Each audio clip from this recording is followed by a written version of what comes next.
And one of the things that I do all the time in our Cogorno Golf lessons, I see all the time, is this lack of hip depth on the way through for various reasons, and lack of arm depth, or the arms working around. So if you could do two key things in the follow through and practice at home, you want to keep hip depth and you want to keep arm depth. So the hands are left of your shoulder by the time we get to this 3/4 follow through, those two pieces. Now, how do we train it? Hey guys, Eric here out at the Don Law Golf Academy. In today's video, we're going to talk about two key moves that all the pros do that I really want you to have in your swing as well. Now, before we dive into that, if you guys do like the video today, please click that like button down below. It really helps us out. I would really appreciate that. Click the subscribe button if you haven't. Leave a comment down below. What do you think about the video? What are some moves you think the pros do? Or what do you think about these drills we talked about today? Would love to keep the conversation going. I would also love to work with you through CogornoGolf.com and do online lessons with you and have you join our online golf school where you can send in your videos, work with myself and our team. We'll put together specific practice plans, what drills you got to do, how many reps, how many days a week, what feedback, what to expect, everything I wish I had when I was trying to improve that we can give to you. We'll put that down below at CogornoGolf.com. But either way, let's dig in here to the two key moves that all pros do. We're talking specifically about the follow through. Let's hop over to Analyzer. I'll show you what those are, then we'll come back and we'll dig in.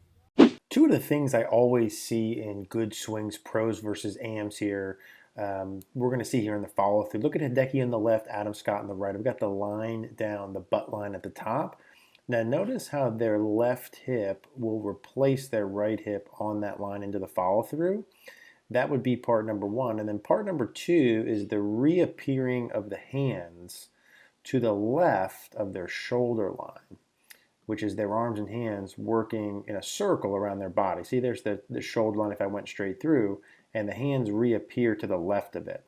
So from the top, the left hip creates depth. So the seam line is getting onto the line there, the butt line, and the hands are working left of the shoulder. And maintaining those two pieces and having left hip depth with the hands left of the shoulder until about this arms parallel to the follow-through position is really what we're looking for here. The left hip being higher than the right still at this point, right? The knees are still slanted, the right shoulder's lower than the left. So everything's still tilted over. That enables him to keep his inclination to the ground, right? To stay the same angle. If we were to look at the spine angle here, at the setup position, the reason that's important, if I start at this sort of angle, I want to be working back on that angle through impact. Now we know that's really the side bend, the tilting, it's not staying bent forward, but for me to stay on that same angle and make it easy as possible to deliver the club consistently, I've got to have the hip depth. I got to have the left hip deep, and I want to have the arms and hands working around me into the follow through left of my shoulder. So here's Adam Scott here on the right. Another example we use a lot, same idea. Getting the left hip, and again, the seam line, not the left butt cheek pushing back into it, but the seam line, I'll show you that. And then seeing the arms and hands reappear here left of the shoulder line. So the hands work in a circle, and he's able to keep this inclination to the ground, this body being tilted over. He's able to do that by having the hips push left like that. And this is the same thing you would see through the bag really with any of these players.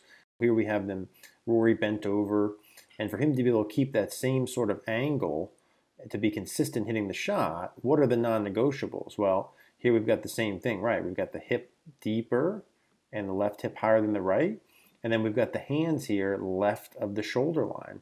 And I could pull up all these good players. You would see those same alignments. So let's go ahead and dig into how we can put this in our swing. All right, guys, so there where we saw what the two key moves are. And listen, while good players and pros have different styles of swings, right? They have different backswings, different setups, different grips. There's some commonalities that they all do, and really these follow-through pieces I think are so important. And while we can mimic some of this on the way back, let's focus in on the follow-through pieces. What did we see there? When you take your setup position with an iron, driver, wedge, etc., one of the things that you can differentiate the skill level of a player, their handicap ability, and certainly pros versus amateurs, is their ability to keep their hip depth in the follow-through. It's got to be one of the few commonalities you can make a one-to-one differentiator between better and poor players. So hip depth, that would mean in its simplest sense, you draw a line down the back of your left butt at setup, and then into the follow-through, your left butt cheek and really your left side of your hip and your seam line stay on that line into the follow-through. That would be part one. Can you train hip depth? And the reason that's important is that line we have there is there because of how much we're tilted over. And what we want to do in a golf swing to make things easiest, to hit the ball solid, not have things to make up for, is keep the angle we're bent over fairly constant. Of course, we're doing that with different ways, but I want to keep this angle into my follow through pretty close to the way I started at setup, meaning I'm still tilted over, right? And so how I start that is my hip depth. I want to keep my hip on the line I started with. And the second key piece is how the arms work. In a golf swing, both in the backswing and follow through, my hands, arms, club, shaft, grip, club head work on a circle. Up and in, back down and out, back up and in. And one of the things that I do all the time in our Cogorno Golf lessons, I see all the time, is this lack of hip depth on the way through for various reasons, and lack of arm depth, or the arms working around. So if you could do two key things in the follow through and practice at home, you want to keep hip depth and you want to keep arm depth. So the hands are left of your shoulder by the time we get to this 3/4 follow through, those two pieces. Now, how do we train it? Well, we've seen a lot of us versions of this chair drill. You need some kind of feedback for your hip depth, and having an object behind is the best way that I found to do this. But I like to do this chair drill a little bit different. When you take your setup position, I'd put this about a hand or a fist width behind your left butt cheek at setup. Let's just start with that to keep it simple. Now in the follow through, I want your left seam line to be getting to the chair. So not quite pushing back with your hamstring or your left butt, although you can do that. I want the seam line to the chair.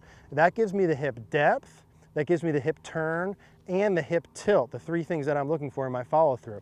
So when I start to hit with this, I'm feeling my seam line actually pushing the chair to the point where it's actually going to rock here. And you can use your golf bag or an object for this, but push it back and get your hands left of your shoulder. So let's go ahead and hit a couple with this. So set up position about a hand or fist behind my left butt cheek or hamstring. I'm going to push my seam line back into it and pull my hands left of my shoulder. So I feel this like I'm trying to push this chair away. I don't want it set up so it starts on you and you push back. I actually want a little bit of distance there. So it's preset as a little bit of an exaggeration. Let's go ahead and do that again. So set up about a hand width behind, pushing my seam line into it, keeping the hip tilt, hands left of my shoulder. Now, if you're not used to this, you're gonna feel much more tilted over than normal. Your right shoulder, right ear, and all this is gonna feel much more tilted over. Your hips are gonna feel a lot deeper. So left hip and seam line back, hands left of my shoulder. Same thing into my follow through. And if there's a couple of things that I can control here, and I look at these players, right? Scratch handicap players on the PGA Tour, etc., and they're all doing this follow through piece, you know, success leaves clues. I want to be able to do these things that those players do. Hip depth, hands left of my shoulder. One more time.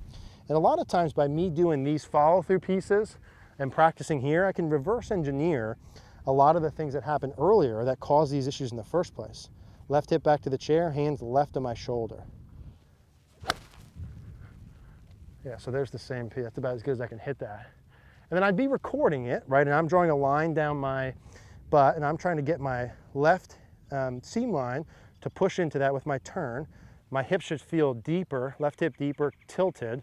And again, the hands more round. I want my hands to be showing up left of my shoulder. I don't want my hands showing above my shoulder. So hands left of the shoulder, line right up your shoulder, have your hands left of it, have the seam line in there. Now in reality, you could mimic this same thing in the backswing, right? Draw the line down, push your right butt cheek back in, and get your hands right of your shoulder. So what these players are doing is they've got symmetry on both sides. They keep hip depth during the backswing and the follow through. They keep hand depth during the backswing and the follow through. So I would do something like this. Start with the follow through, start with those feels, and then add in the backswing. Make sure you're keeping hip depth. Your hands are to the right of your right shoulder in the backswing, left of your left shoulder on the way through. That would be one of the key fundamentals I would add into your practice for solidness of contact. If you like this video, we're gonna put a similar video up here. You can go ahead and click that, watch that YouTube video. If you wanna work together, we'd love to have you at Cogorno Golf. We'll also put that logo on the screen.